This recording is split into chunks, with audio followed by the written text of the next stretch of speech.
Okay, welcome everyone. My name is Peter Young. I'm a managing director and the head of Young and Partners, and we want to welcome to this Young and Partners forum. On a regular basis, we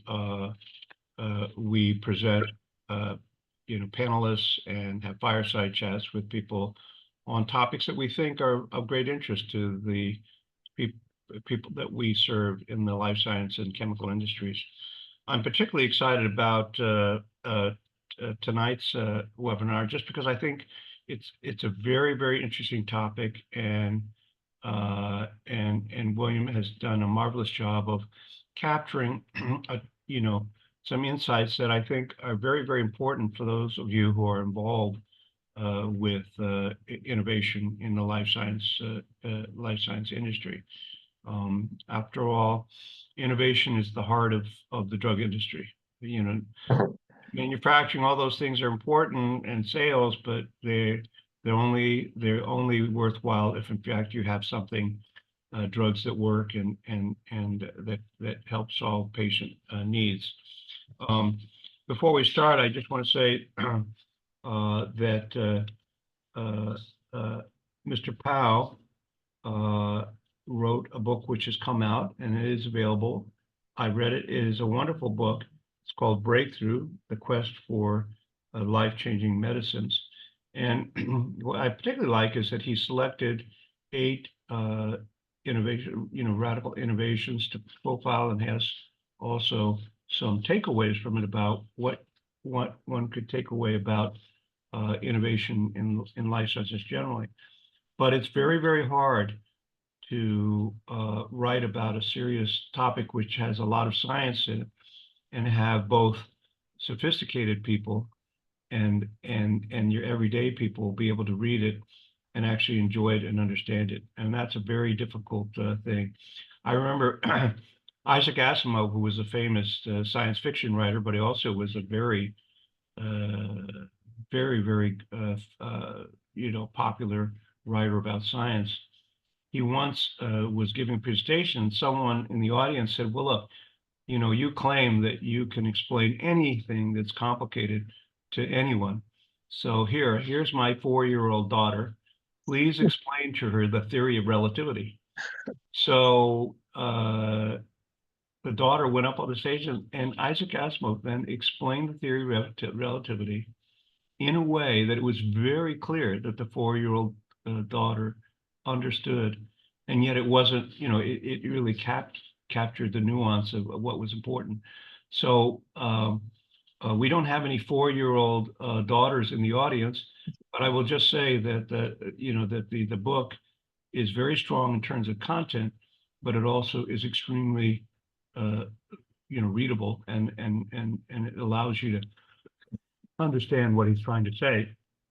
So first of all, the topic itself is the topic of the book, but it's really drug innovation insights and what are the lessons from history.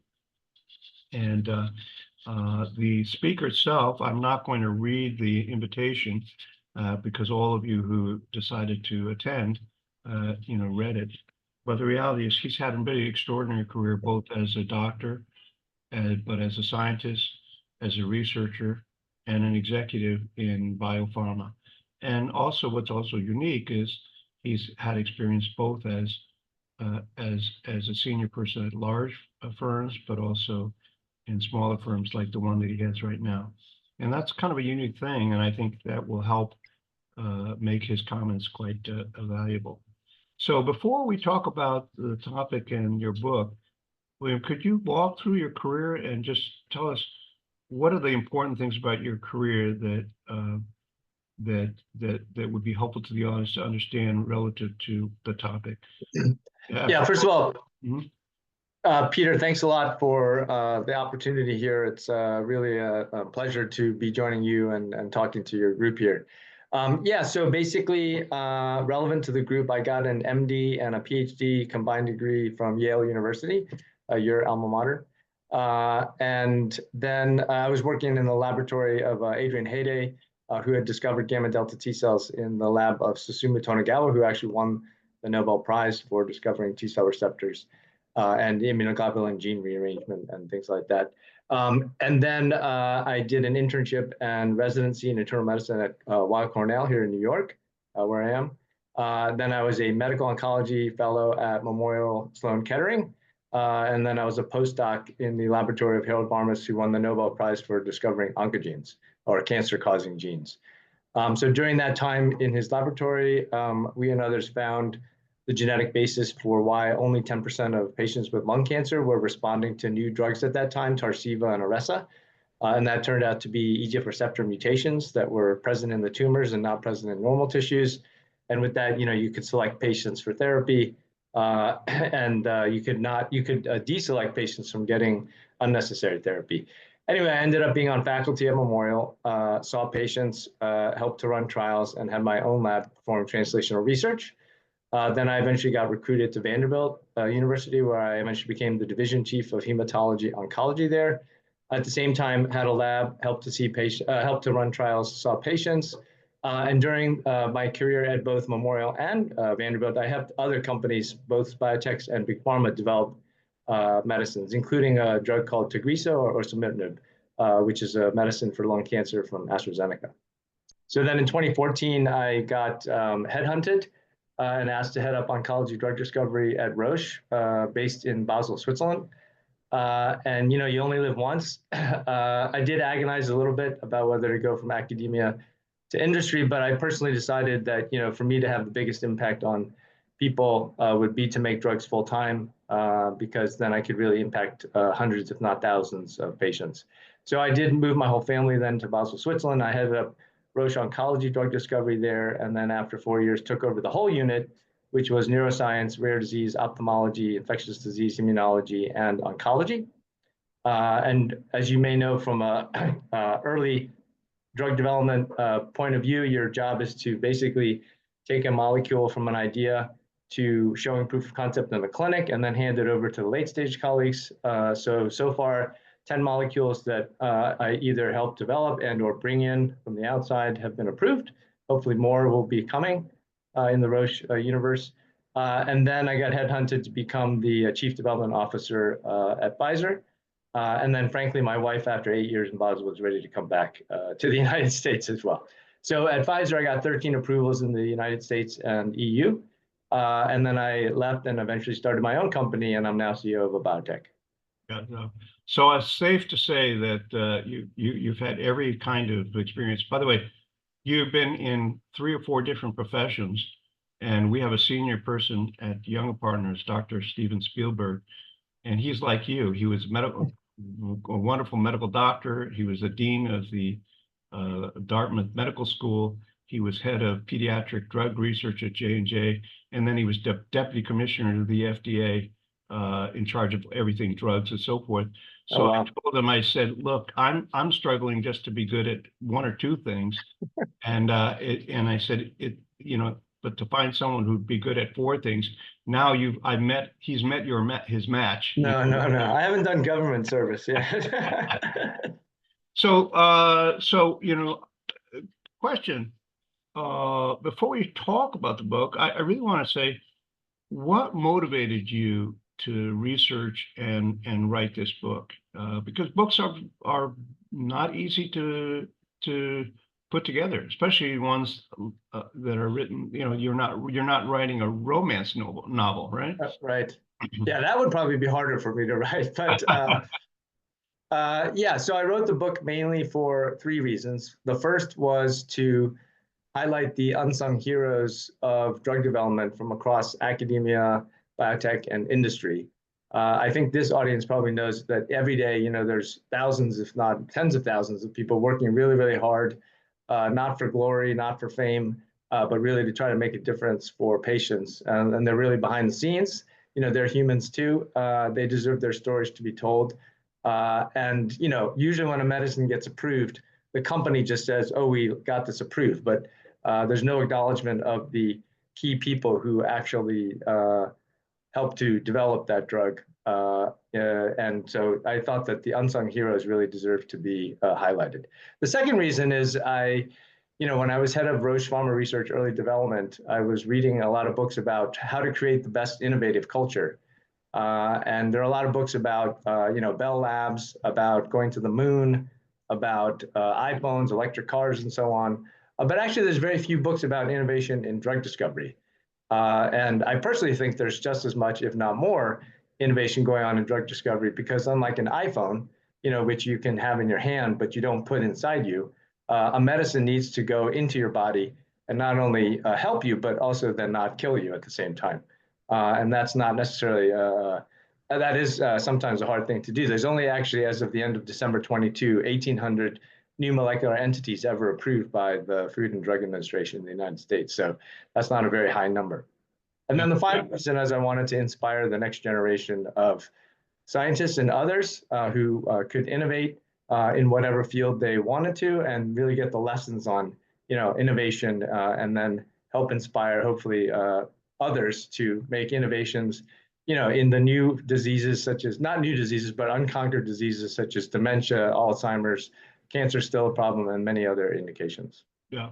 By the way, I'm very glad that you mentioned the issue is a lot of it is how you structure your teams and so forth, because it's not just the people who have the best knowledge of science and so forth.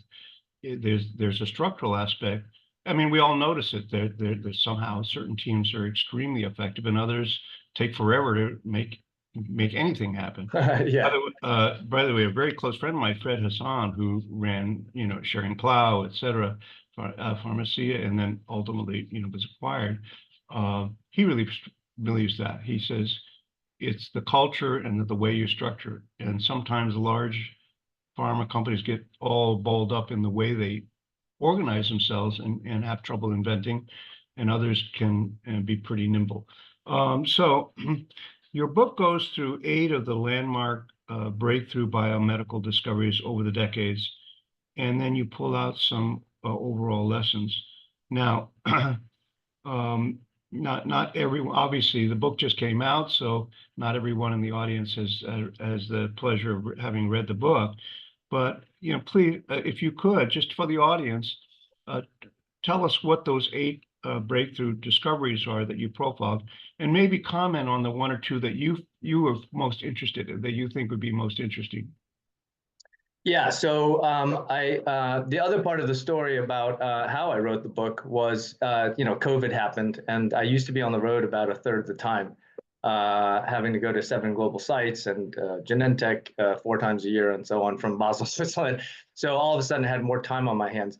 And at the same time, a molecule called risdiplam for spinal muscular atrophy was about to come out from our group. And I wanted to commemorate the scientists who had helped develop that. So the first chapter is actually about risdiplam, which again is a small molecule oral medicine for a rare disease called spinal muscular atrophy. It is one of the most common rare diseases that affects young people, and it's also commonly known as floppy baby syndrome. So babies are born, and then actually many previously did not make it even to the first year of life. They were mentally fine, but muscularly had a lot of challenges, even with standing up, but also breathing and so on. So the first molecule is an oral splicing modifier. I can explain that to the aficionados in the group. But essentially, after having written the first chapter, people really enjoyed it. And I not only highlighted the scientists within the company and the chemists, et cetera, but also the academic findings originally from academia, and then biotech from PTC Therapeutics, for example, and all the different contributions that had to come together. Then I basically was like, well, so people liked it. How about I write another chapter, or even consider a book, at that time. And I thought, well, I could write about all molecules from one company, or I could try to write about molecules from different companies, but I would have to get permission from those other companies. So I did email my colleagues, friends, heads of R&D at multiple different companies, and said, hey, I'm thinking about writing a book about innovation in drug discovery. Would you be willing to contribute a chapter? And I actually thought that they would all say no, given the competitive nature of pharma. But to my surprise, they all said, or many of them said yes.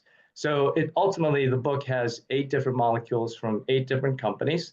The way I selected them was they had to be really cool science, cutting edge science. They had to have a big impact on patients. And they had to have really good stories about resilience and determination and actually failure in order to finally achieve success. And so basically then the 8 different molecules, as I mentioned, one is risdiplam for spinal muscular atrophy or rare disease. The second one is osimertinib. I'm using the generic names, by the way, just, yeah. Osimertinib or Tagrisso, a medicine from AstraZeneca for lung cancer that I actually played a small part in from academia to help develop. The only old molecule in there is paracetamol, which is essentially Tylenol. And that's just a crazy story. If you read that chapter, the way that was discovered, very accidental. Basically, a patient in Strasbourg, France, had intestinal worms and fever, and went to his local doctors, and they prescribed naphthalene, which is the chemical in mothballs. Right. So the patient went to the local pharmacy, got what he thought was a naphthalene, and the intestinal worms didn't go away, but his fever went away. And when he told the doctors, they were like, well, we don't know of any medicine that gets rid of fever, so let's find out what you got. They went to the pharmacy, and it turned out he didn't even get naphthalene. He got something else by accident. So the whole story about paracetamol is sort of crazy to me, but it just shows, the role of serendipity and accident sometimes in drug development. Yeah, and that does happen. There are a lot of stories. There's many stories of accident, right? Yeah. The 4th chapter is about alpelisib or Piqray.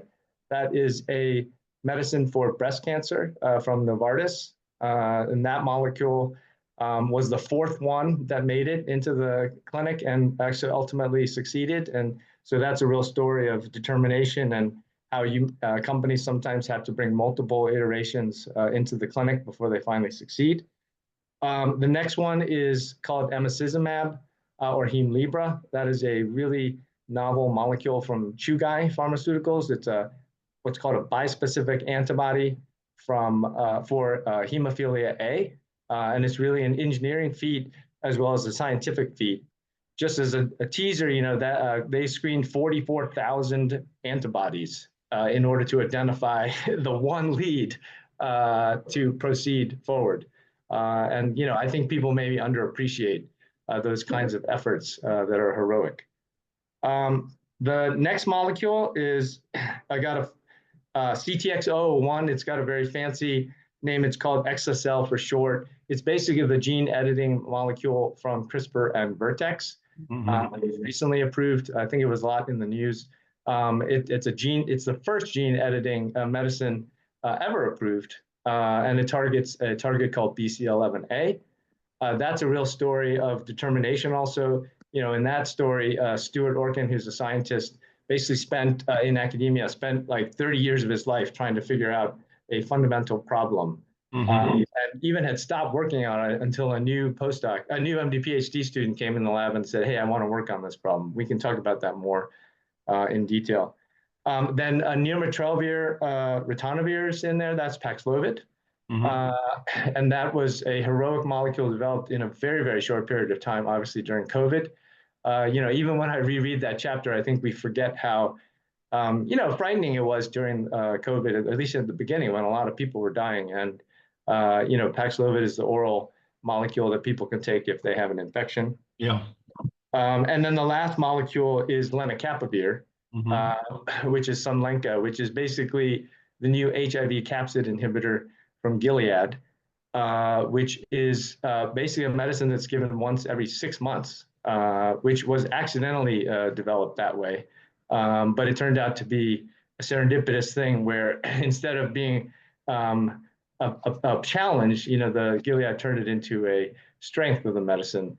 That molecule actually, before I even knew about it, that it was going to get approved in the book, this year it won the 2024 Science Magazine Breakthrough of the Year based on really remarkable data in preventing human immunodeficiency virus, basically HIV. So yeah, those are the 8 different molecules. I think they're all really cutting edge. Again, cool science behind them or a really interesting story. And really all the stories have lots of failure before people were able to achieve success. And then the final chapter is about lessons learned, and we can talk about that. I just gave about 10 insights into lessons learned, not only from writing the 8 different chapters, but also from my own experience. Well, you picked a good number to do because Netflix tends to do episodes about 8 at a time.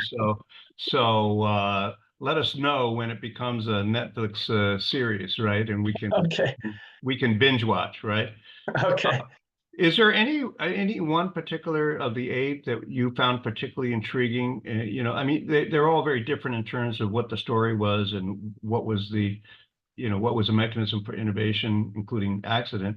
But if there's any one that intrigues you particularly as a researcher, scientist, and doctor? Yeah, I mean, well, I mean, I was personally involved in osimertinib, so I could say a lot of personal stories there from when I was in academia, and then having. But I think actually I have to say all of the molecules I think are really exciting. Lenacapavir is a really interesting one. That's the Gilead HIV molecule. Basically, that started from a guy, Wes Sundquist, who was just trying to understand what the HIV capsid does. And basically in the late 90s, early 2000s, people were looking at the capsid as just the shell of a virus that basically kept the DNA and other parts of the virus intact, but that it didn't have a real role in viral replication. And in particular, this guy was just interested in cone geometry. So actually the chapter is called viral geometry, and didn't have any idea that, that might eventually lead to a drug. But ultimately was able to show that the capsid did play a role in the HIV life cycle. And then Thomas Szilard from Gilead was able to realize that insight that maybe you could drug that target and make it into an effective drug. And then they spent 10 years basically working on that particular mechanism. And because anything that's a new breakthrough, that's a new target, really in a new area, you do need to have patience and a lot of determination because you're going to have a lot of failure that goes through with it. Yeah. But I think there's each one of the molecules really has a really interesting story behind it. And I could talk on and on about them, I think. Yeah. By the way, I love to study history. And one of the things that's really interesting about the drug industry is it's gone through some waves of technological change that are dramatic. I mean, more than 100 years ago, all of the drug companies were the chemical companies because the way you made drugs was, through simple chemistry. And yet it's so evolved and then keeps shifting as people invent different methods that just didn't exist before. So that makes it particularly interesting because there's been an explosion of different kinds of technologies, many of which have nothing to do with each other, right? I mean, CRISPR has nothing to do with whatever. So it makes it both interesting, but probably also a little bit frustrating, right? Because if you're in vogue or not in vogue, your method, that can affect funding and so forth. Yes, that's true. I mean, I think the whole history of drug development is very interesting. You probably know a lot of it came from the dye industry. So a lot of chemicals were originally from just making dyes for clothes. and the first color was mauve. Exactly. Yeah, you know your history. Now I'm proving to you that I actually am a student of history. If you know that the first dye was mauve, you're in a special place. That is true. That is true. You should get an award for that. But one of the lessons, actually the first lesson I think I talk about is the fact that every molecule that ever succeeds has to get to this intersection in a Venn diagram, if you think about 3 circles, of biological understanding, technological advancement, and clinical understanding. Let me just give a little bit more detail about that. So, if you have a target that you want to work on, say target X, you can of course, you have to try to understand the biology around that target. And, some targets may take 10, 20, 30 years to understand what the biology of is that, right? And then importantly, if you're working on a target, you need to understand where and what disease, is it relevant in? So is target X relevant in cancer? Is it relevant in dementia? Is it relevant in infectious disease and so on, right? So if you don't understand where it's going to be relevant in a human being and in a disease, then obviously you won't get a drug. And not only do you have to understand the relevance in the disease, but you need to understand the relevance in the particular state of the disease. Is it early on in the disease? Is it late in the disease, and so on? And then just coming back to the technology, one of the key things is the technological advancement. And here I think about it as, if you have an undruggable target, say target X was undruggable, do you now all of a sudden have a new technology to make it druggable? So you need that technology to make an undruggable target druggable. And so only when you get to the intersection of all three of those, the center of that Venn diagram, or what I call the sweet spot of drug discovery, will you actually get a launchable drug. Yeah. And sometimes, people, I think, even I've done that, and also people in pharma and biotech, they underappreciate, getting to that sweet spot. Yeah. But also, I think the one other point, we had our young partners, we had our 20th annual Pharmaceutical Executive Summit last October, and the keynote speaker was Peter Marks, with the FDA. Yeah. And he made a point. He said, the part that people don't pay enough attention, but it's the problem for a number of things to go commercial, is you're building a manufacturer, right? Oh, yeah. We have a number of drugs that, methods now that clearly work. The problem is they're having trouble manufacturing it, or manufacturing at any kind of reasonable cost. So all this part of this, this chain has to work. But I do think the manufacturing side doesn't get as much publicity, right? Because it's a lot sexier to talk about how this is a new mechanism, mechanism and so forth of action, et cetera. But the reality is everything has to work in that whole chain of things, including manufacturing, et cetera, and side effects and so forth, that in order for it to be successful. Yeah, no, you make a great point. And the technology, as you mentioned, has to be something that you can make industrial, because medicines should be, the same whether you make them the millionth version versus the first version, and they have to be able to be distributed globally. I do think people underappreciate that. Even when I was in academia, as an academic, I mainly interacted with the key scientists or key clinicians in the company. I don't think I ever interacted with the manufacturing people. But once I got to Roche, I realized, oh my gosh, there's like this whole other area which does great science and actually has to make breakthroughs and overcome challenges as well in order to finally make a medicine that's launchable and approved and then available around the globe. And so actually one of my insights is, innovation means turning an idea into something of practical value on a large scale. Yeah.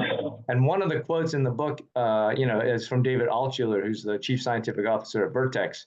And he was talking about, how Stuart Orkin, I think I mentioned him before, he had worked for 30 years of his life on this particular biological problem, which ultimately led to an insight in how to, treat sickle cell disease.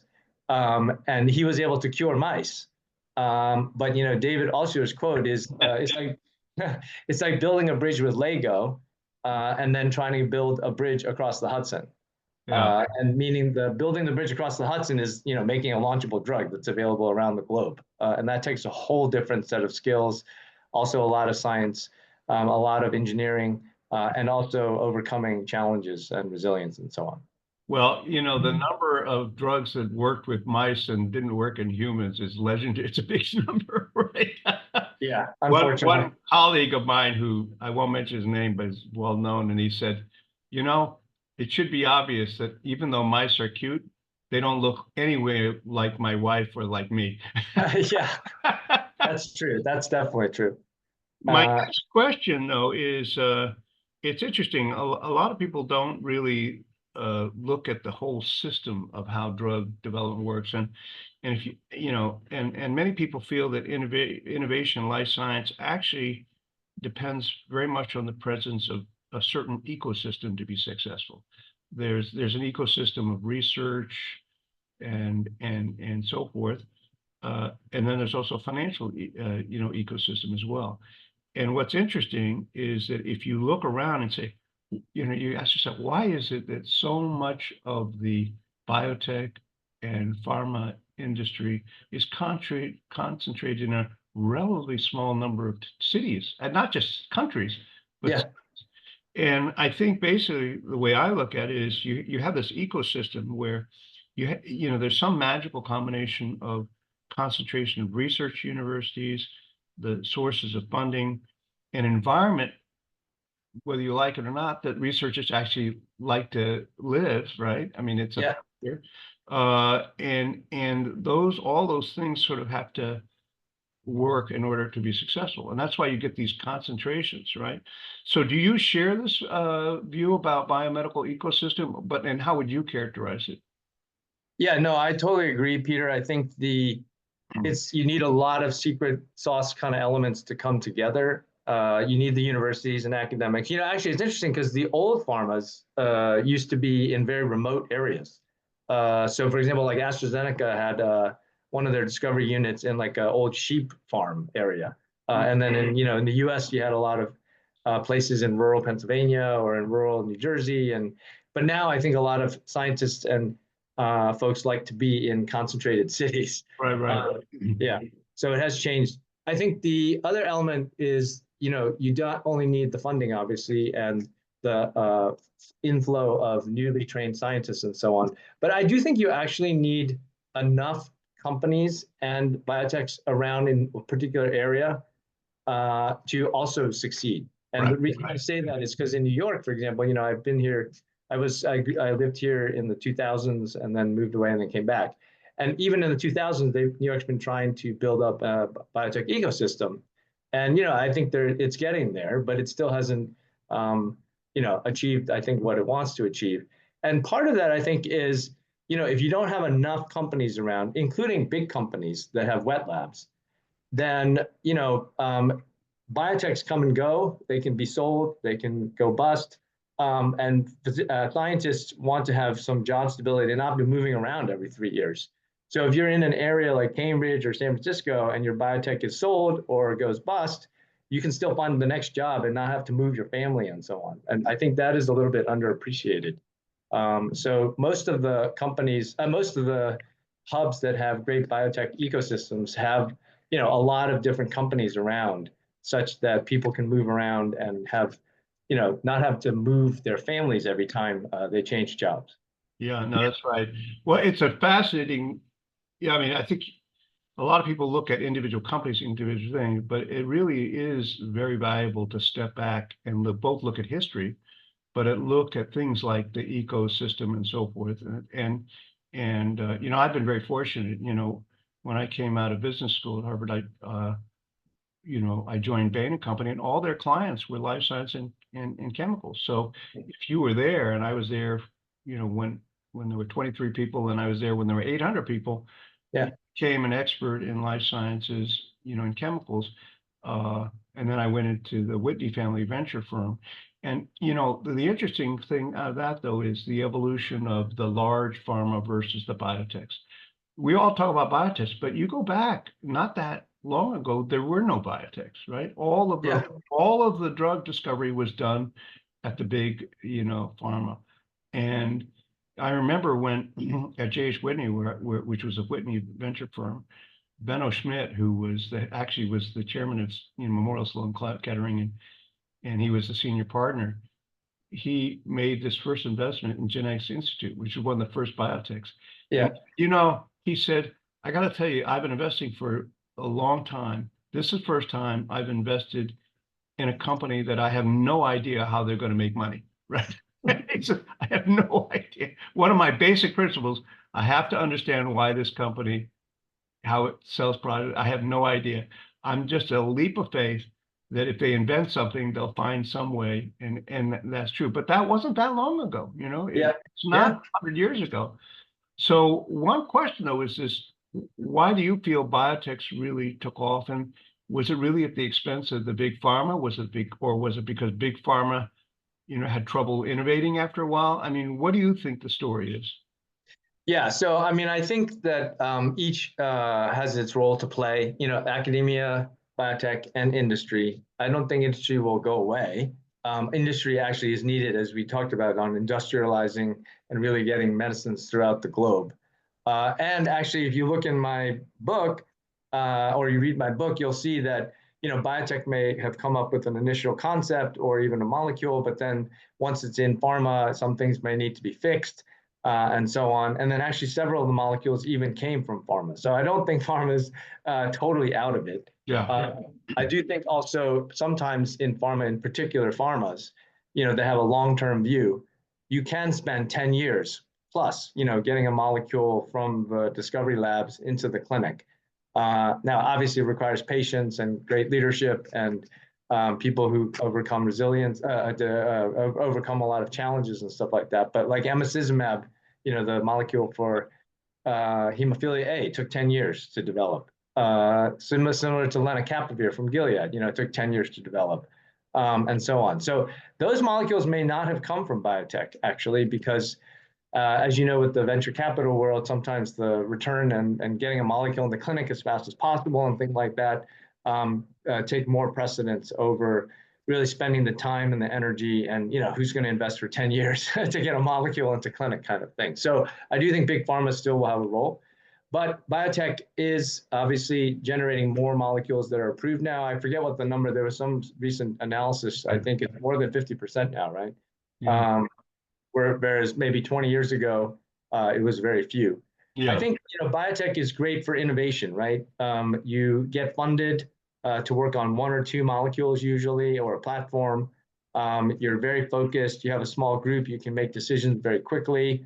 If the things don't work out, the company, just disappears, and then you go on to the next idea, and so on. So it is really built for innovation and to take some risk in some new areas and things like that. So I do think that's one of the reasons why biotech is so successful. The other thing is, a big company just can't work on everything. Yeah, that's true.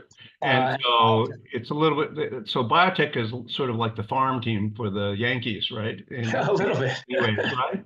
Right? Yeah. Yeah.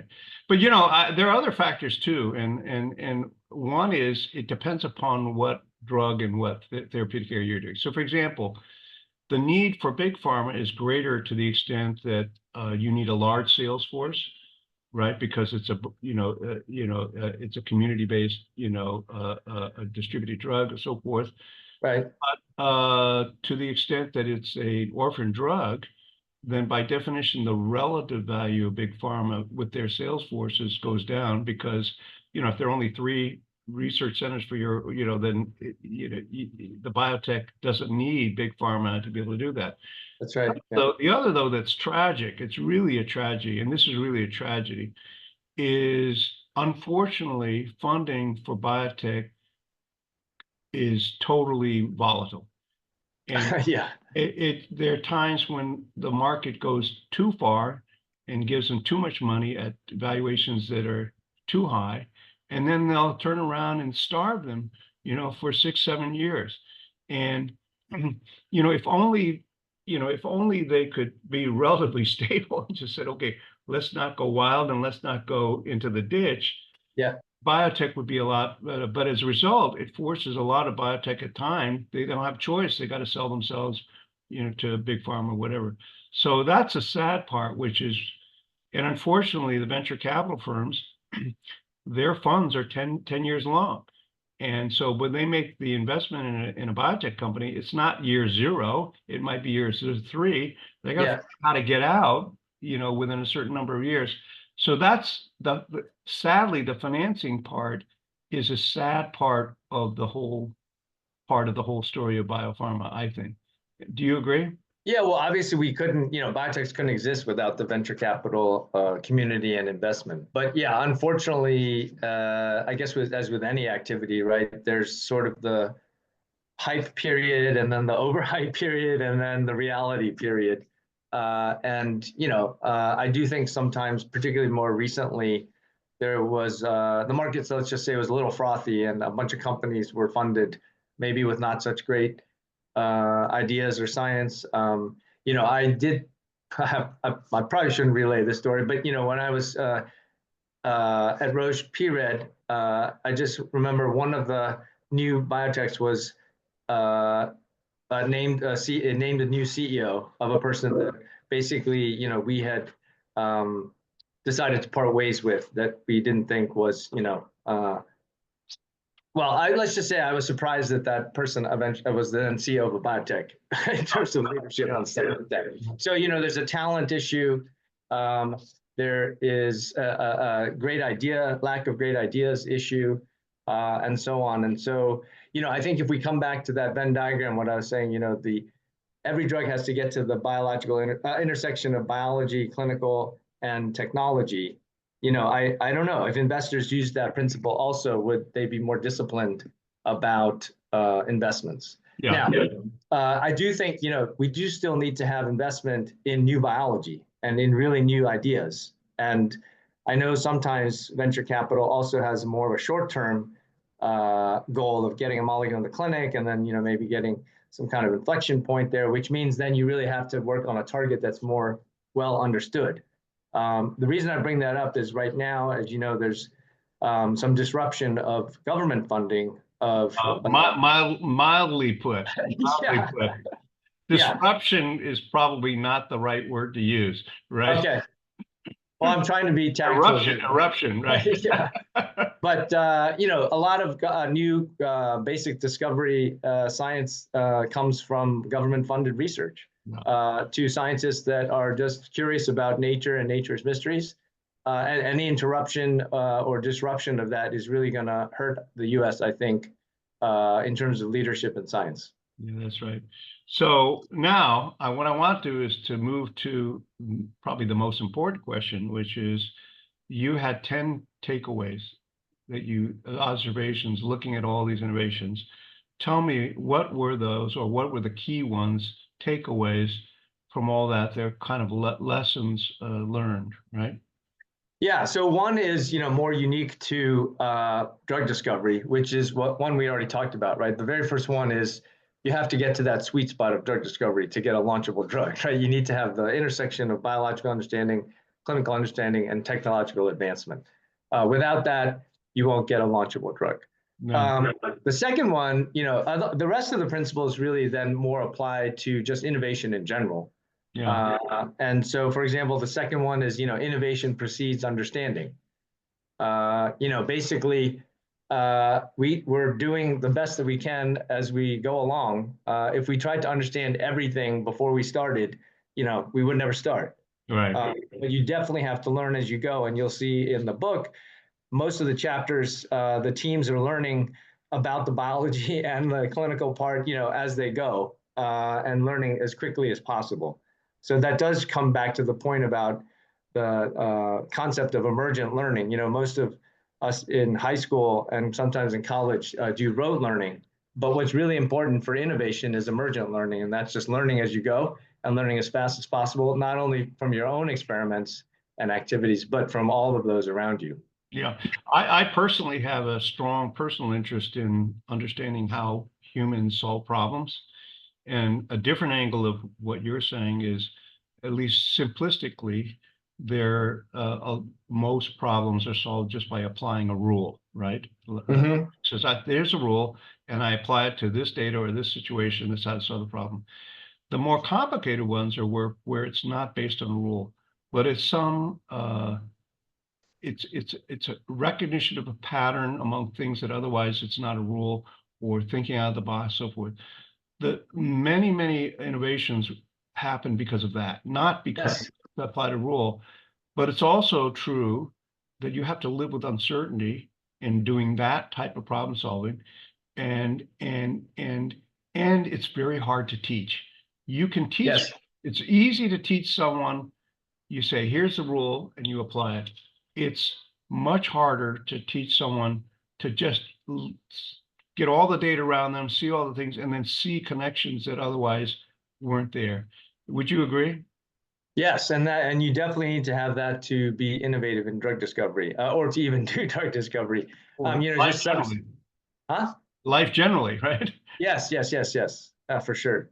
But I'm just thinking of a couple examples from the book. The alpelisib, which is what's called a PI3K inhibitor, approved for breast cancer from Novartis, right? When they first developed that molecule, they didn't even know about particular mutations in cancer that would affect that target. And it was only throughout the development process, that happened. Similarly with osimertinib, the one that I was, involved with, When the first drugs that were targeting this particular target called EGFR, epidermal growth factor receptor, were developed, there was a different understanding, and it was thought that, hey, this target is great in cancer because it's abundant in cancer and it's not, going to be as much in normal tissue, and no one even knew there were mutations there. But it was only after the first molecules got brought into clinic and only 10% of patients responded, having their tumor shrink, that then we found those mutations. And then once we found those mutations, then the path to development, became a lot clearer for osimertinib. So there's just many, many examples of that. What other takeaways, would you highlight from the last chapter of your book? Yeah, so I think one is, you have to overturn orthodoxy. You got to be willing to challenge dogma. There's several examples in there of where people, had some assumptions or were told, hey, there's no way that's ever going to work because this is the way it's supposed to be according to all the scientists or according to the big experts in the field. And, you got to have the daringness to basically challenge orthodoxy if you think your data is overturning that orthodoxy. But then you also have to be willing to go out there and convince others that, some of those principles are wrong. That's not always the easiest thing to do. And most of us like to accept the rules, as you mentioned. But when you see data that goes against those rules, you really got to challenge them. Yeah, that's right. Well, my firm, I spent my career in corporate strategy with Bain for life science chemical companies. Then I was in private equity and venture capital, mainly, investing in pharma companies, medical device, et cetera. And then I spent my career in investment banking, but again, focused on life science and chemicals.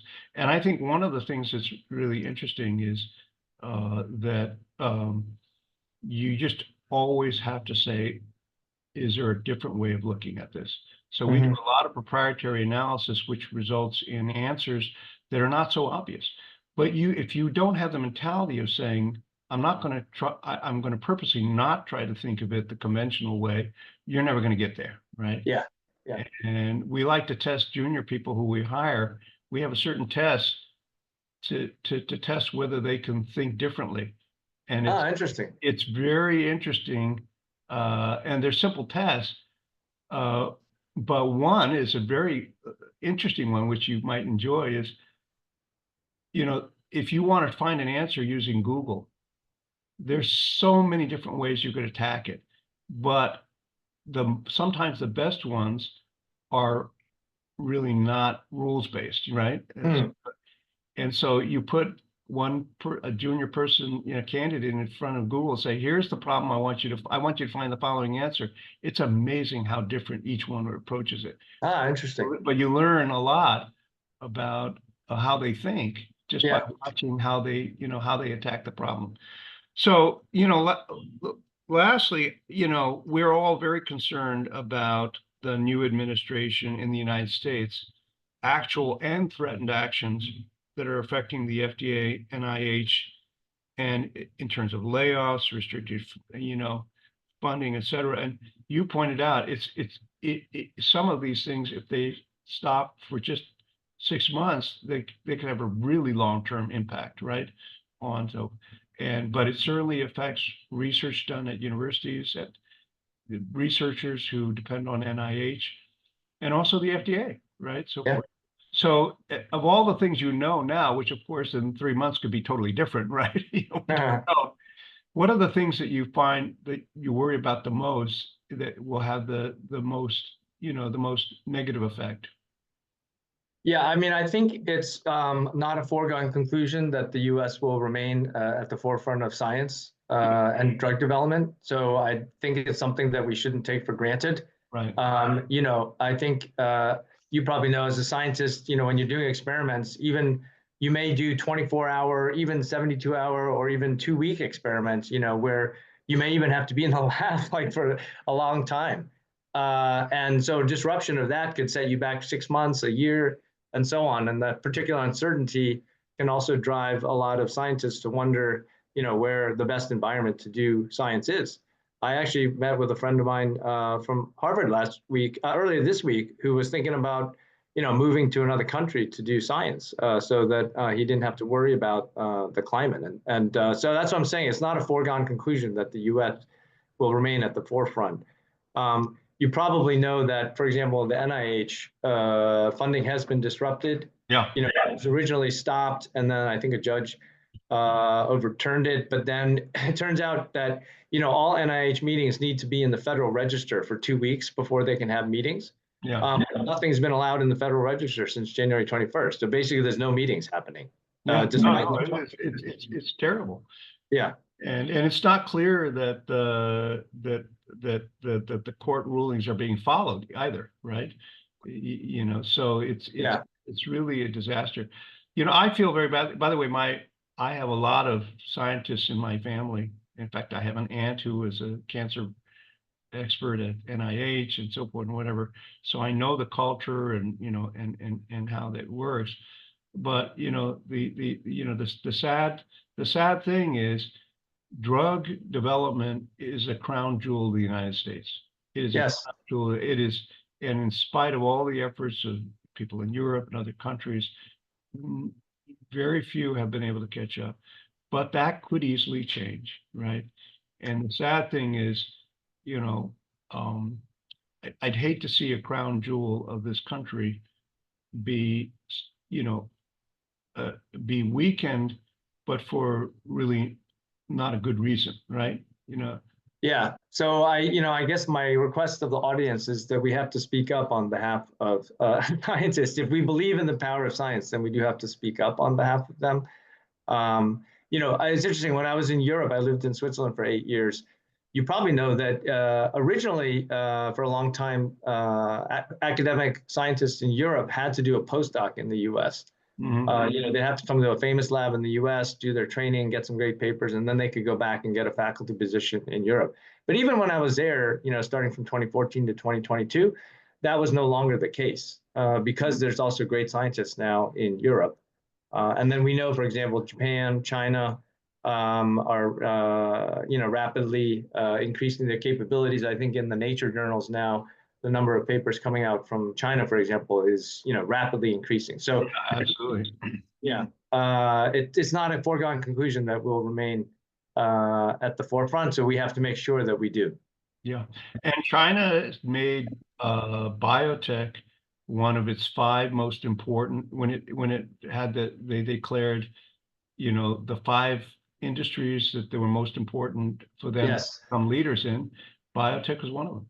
And and they're getting very, very fast and making really good innovative molecules. So credit to them, but it could be a threat, basically, to the U.S. biotech ecosystem. Yeah.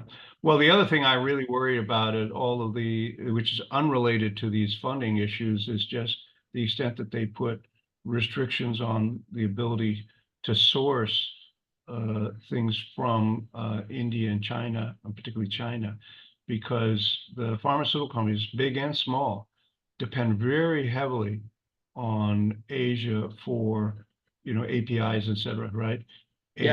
And boy, that would be disaster if because it's not something the U.S. is still really good at, right?